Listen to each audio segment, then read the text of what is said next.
Hi guys, MrRoflWaffles here. This is your ultimate guide to Der Anfang, but I will warn you that this map is going to evolve a bit as the year goes on, and as such, I'd recommend subscribing so you don't miss my updates to this video if they do add anything really transformative. We're going to start out with the map layout to show you where everything is once you open everything up. You're going to spawn in with the box on your left-hand side just here. The exfil is going to be right in front of you. It's this runestone that will open up a bit later in your game. And on the right-hand side here, we've got the crafting table, which has armor in it this year. There's no armor station. This is where you get your armor, as well as the stuff that you're going to be crafting. And there's also an ammo box just here that you can buy ammo from as well. On the other side of the fountain in the middle here, you've got the Covenants station, the Altar of Covenants, and that's where you spend your hearts that you get for completing objectives, which we'll talk about in a sec. The Pack-a-Punch machine is here as well, and that's basically everything in this central area. Now, once you start doing objectives, which we'll talk about in a second, you're going to start opening up new areas of the map, and that's where all the perks are. So I'm going to run through all of those now. The first one is this blue Vigor perk, which is basically the new quick revive. It doesn't mean that you revive faster, though. It means that you regen your health faster. So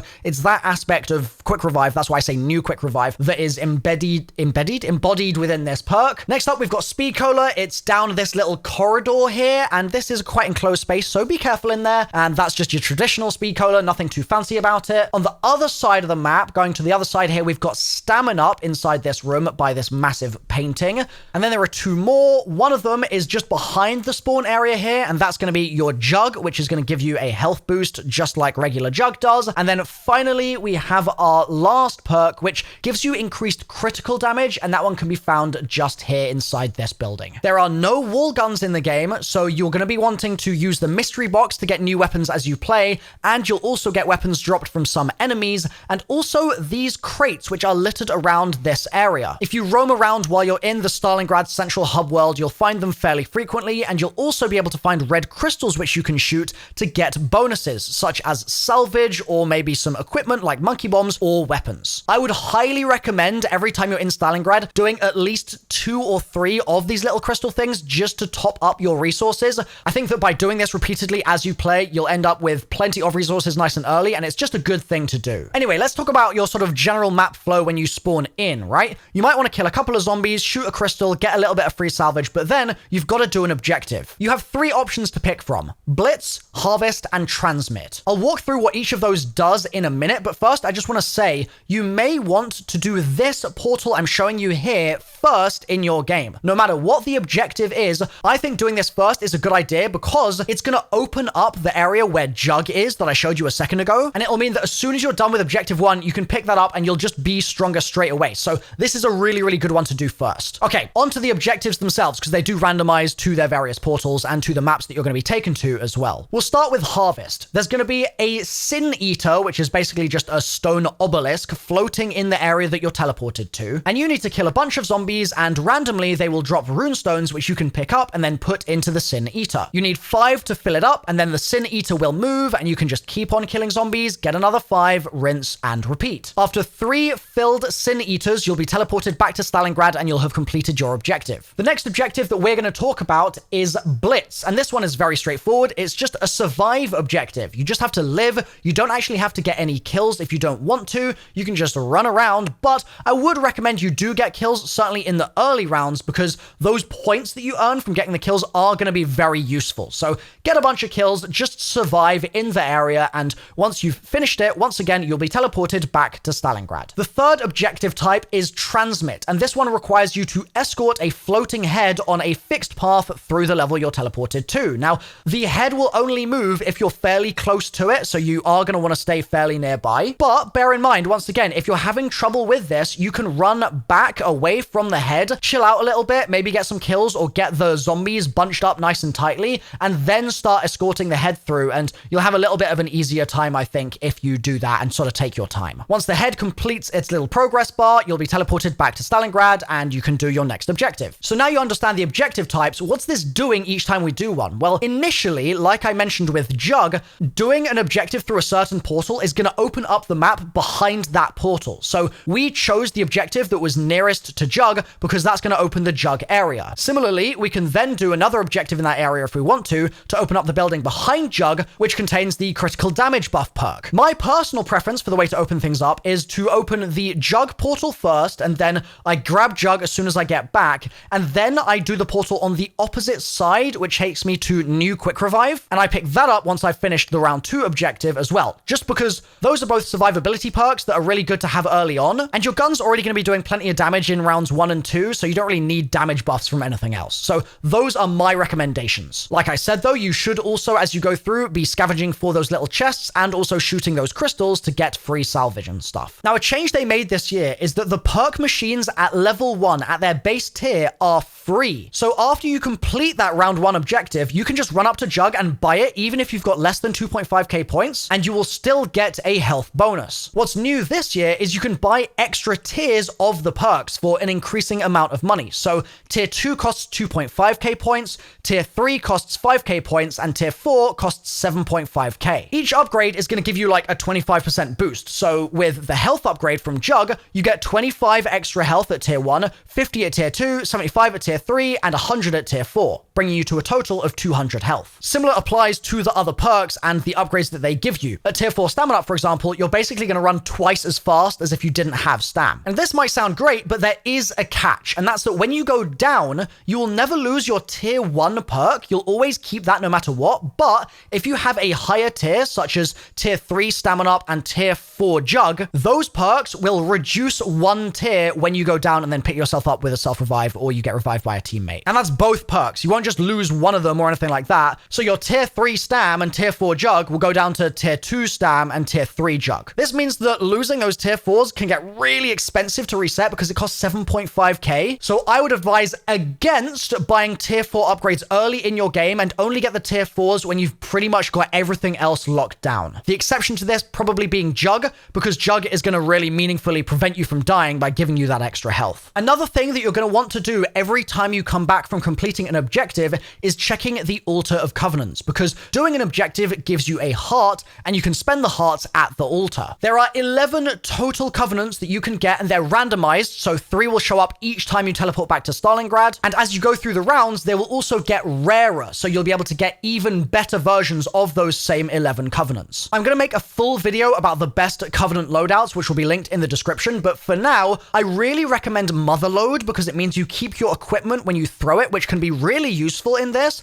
and I also think Cryo Freeze is a good one to pick up if you're intending to use Cull the Weak. Cryo will slow enemies down, and Cull the Weak will mean you do more damage to slowed enemies, so they have clear synergy. Brain Rot is also really good, and it's especially good on shotguns, but like I said, more info in my dedicated Covenants video. My recommendation for this is for the first round or 2 in your game, you actually don't spend your hearts, you just hold on to them, because that's going to mean that you have more likelihood to get more rare covenants when you're at later rounds and you check the machine, or the altar rather. And also, if there are multiple that you want to get, once they start getting rarer, then you'll have hearts available to use them, and you really don't need the power boost at like round 2. It's fine. Next, let's talk about the new zombie types. So there are your standard zombies. They're gonna chase you. It's just the normal sort of thing, and they will start super sprinting around round 14 or so be very careful of that. You then have Boom Schreiers, which are basically pests from World War II zombies. When they get near you, they'll explode, and if you shoot them, they'll also explode, and they can be really useful for blowing up other zombies, so that's a pro tip that you should definitely utilize in your game. And there are also covenants in the game that will synergize with killing zombies with explosives, so you should keep that in mind too. And then you have the big fat guys. They're called like Stormgewehrs or something, I don't know, but they're big chunky zombies that will shoot you,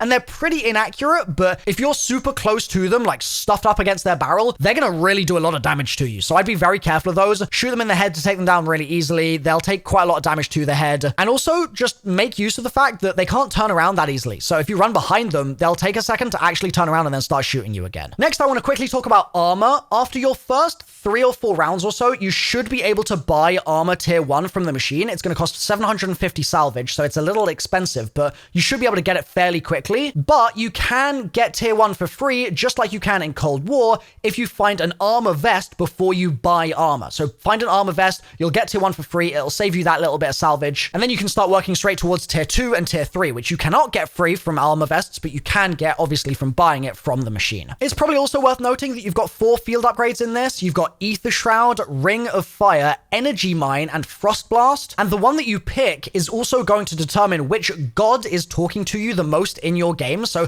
think of this almost as picking an ability, yes, but also picking a character. Each of the gods has their own personalities, which is pretty cool, and there'll be more info that I post about this as the story progresses on my channel. So you have a pretty decent idea, I think, of the rough flow of things now. It's time to talk about strategy and how to sort of get through some of those higher rounds. So I'd say once you get to round 5 or 6, that's when you're going to really start wanting a pack-a-punch weapon. And my recommendation would be to spin the box a couple times. I know I haven't said this in years because in Cold War you really didn't need to use the box, but spin the box a few times because you can get pack-a-punch weapons out of the box. Weapon rarities are not in the game. They've just been replaced with pack-a-punch rarities. So if you get a colored weapon, that means it's already been pack-a-punched. Blue is tier 1, purple's tier 2, and orange is tier 3. You can also get packed weapons, remember, out of those crates, and that's why I'm recommending that you keep scavenging those throughout your game just in case you get a lucky pull and get a really powerful weapon. Of course, you do have the option to just spend 7.5k on pack tier 1, but to me, it makes more sense to spin the box a few times, maybe get a weapon that you like more, and also simultaneously end up getting one that's already pack-a-punched. So that's what I'd say for the sort of rounds 5 to 7 area, I suppose. And then you're going to start noticing, especially around round 10, 11, that the zombies get a lot stronger, and you're really going to want to get to sort of pack tier 3 at that point if you can. But again, you're probably going to find it much better to spin the box and try and get a pack tier 3 weapon out of the box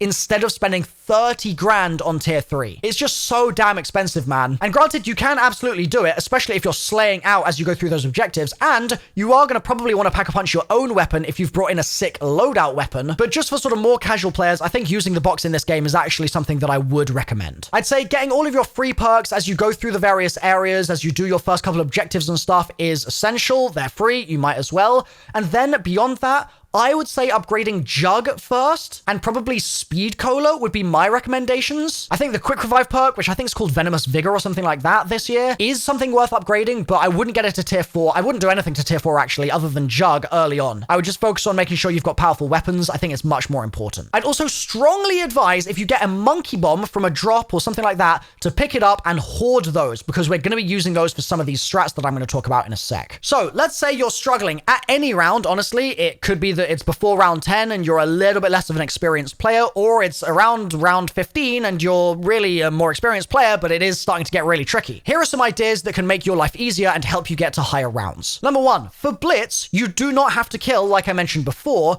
but you can also use terrain to your advantage. So as you can see here, the zombies actually get staggered every time I jump off a high obstacle. So I'm standing on this box, I jump off it, and the zombies all get confused when I land. I think the reason for this is that while you're in the air, the zombies can't path to you, so this could be a good way to kind of waste time in the game and avoid them all kind of rapidly running towards you all at once, and it's just generally a useful trick to know. Similarly, with Transmit, I kind of feel like it's easier sometimes not to kill, depending on your area and where you are and how open it is. As you can see in the gameplay here, I'm just kind of gliding through the zombies, and the fact that I'm not constantly making more zombies spawn in, and I'm also not focusing on shooting them and like using up brain power doing that, means that I can just path. Like I can use my brain power to just path around the zombies, and it's really straightforward. It really makes it a lot easier. However, you will not earn as many points doing this, so this is something that I'd say maybe is something you should consider later in the game when it's harder to kill the zombies, and probably less consider for the first few rounds. Those early rounds, you need to be getting kills because you want the points. Another high round tip for Transmit is just to rinse the monkey bombs, man. Like, use those monkeys like there is no tomorrow, and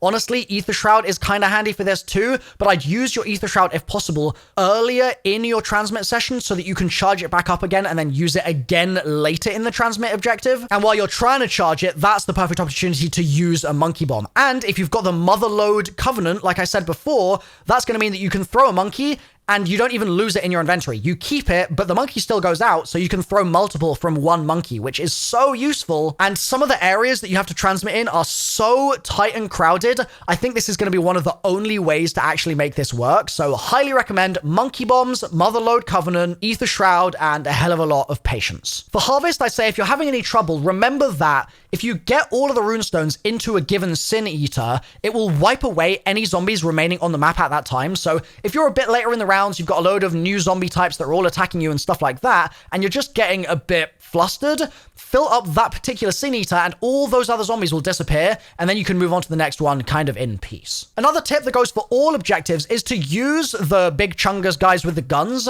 to actually stagger other zombies. So if you're in an area and having some trouble, you might find that Stormgewehr guy or whatever shoots into the horde, knocks zombies over for you the same way a mangler can do, and that might mean that you can get a quick getaway or get some easy shots in and stuff like that. It isn't always in your best interests to kill the beefy guys straight away because of this. Like, you can use this to your advantage, especially on some of the objectives. Another thing to be aware of is you can kind of get a free self-revive, sort of. So basically, if you're teleporting and you go down while a teleport is already queued up and happening in like 10 seconds, don't use your self-revive while you're knocked down, because when the game teleports you, it will automatically stand you up when you get to the next area and you'll have your self-revive. Like, it won't have used it. So that's just a handy tip that you can be aware of. In terms of what weapons are the best, I would recommend one of your weapons being something like a shotgun, something like that, that's PAP tier 3, of course, especially if you're using brain rot. And then your other weapon should be something like a fairly heavy LMG or something along those lines. That way you can run around and be nimble with the shotgun, and it's also going to mean that you can just delete anything in front of you sort of instantly because it's a shotgun. But then also for those situations where there are bigger hordes and stuff like that, you have the LMG to just absolutely rip and tear until it is done. Whenever you get tired of playing, you can exfil. You just hold square on this rune in the spawn area, and then you'll need to kill about 45 zombies. There's no timer for killing those zombies, so